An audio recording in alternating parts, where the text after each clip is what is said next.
Movie ఎలా ఉంది? చాలా బాగుంది. ప్రశాంత్ వర్మ కెరియర్స్ బెస్ట్ ఇది అయితే. బికాస్ అంత బడ్జెట్ లో గ్రాఫిక్స్ అట్లా ప్లాన్ చేయడం అంటే ఇట్స్ రియల్లీ ఆసమ్. చాలా I don't think Adipurush even worth of this movie. The best of Prashant Varma. సినిమానా ఎక్సలెంట్ ఉంది. ఆంజనేయ స్వామి బొమ్మ ఒక్కడే తక్కువ అక్కడ, అది అద్భుతంగా ఎలా చేశాడు? చాలా బాగా చేశారు. హీరో హనుమాన్, ఆయనే హనుమాన్, ఇంకా హనుమానే డైరెక్ట్ అక్కడ ఉన్నాడు. ఇంకా మళ్ళీ హీరోలు ఎందుకు? స్క్రీన్ మీద హనుమాన్ చూసారా? బ్రహ్మాండంగాను చాలా బాగుంది. అంటే ఆదిపురుషు కూడా తీశారు కదా, ఆదిపురుషు చూసి ఏది బాగా నచ్చింది? అసలు వాళ్ళతోటి ఇక్కడ పోల్చడం ఏంటి? వీడు ఒక చిన్న బచ్చా, వాడు బుడ్డోడు చక్కగా చేశాడు, అది బాగుండాలి కానీ ఆదిపురుషు తోటి వాళ్ళతోటి ఎందుకు? బ్రహ్మాండంగా తీశారు. చాలా బాగుంది. ఎలా చేశాడు హీరో? ఎలా చేశాడు? చాలా బాగా చేశాడు హీరో, చాలా ఫస్ట్ క్లాస్. మూవీ ఎలా ఉంది? మూవీ చాలా బాగుందండి. చాలా బాగా యాక్ట్ చేశాడు.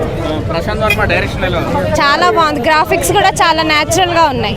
సినిమాలో మీకు నచ్చిన సీన్స్ ఏంటి? క్లైమాక్స్ చాలా నచ్చింది. గ్రాఫిక్స్ కూడా చాలా బాగుంది. హనుమాన్ సీన్స్ ఎలా ఉన్నాయి? చాలా బాగున్నాయి.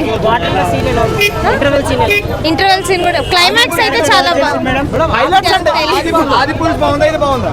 హనుమాన్ బాగుంది. ఆదిపురుష్ కంటే హైలైట్స్ ఎలా అనిపించింది? మూవీ ఎలా ఉంది? చాలా బాగుంది. ఆదిపురుషుని మించిందా? హైలైట్స్ అంటే ఏమనిపించింది మీకు? నాకు హీరో యాక్టింగ్ నచ్చింది అండ్ వరలక్ష్మి శరత్ కుమార్ గారు యాక్టింగ్ నచ్చింది. చాలా బాగుంది బ్రో. ఆదిపురుషుని మించిందా? ఆదిపురుషు ఇంకేం పనికిరాదు. ఆదిపురుషు అసలు ఏం పనికిరాదు దీనికి.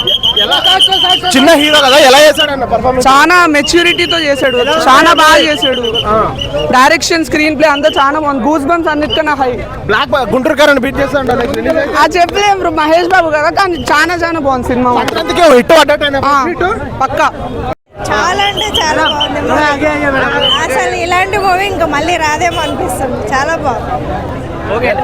హైలైట్స్ అంటే ఏమనిపిస్తుంది? అసలు హనుమాన్ చూస్తుంటే ఒళ్ళు కక్కరు వచ్చేస్తుందండి. చాలా అంటే చాలా బాగుంది.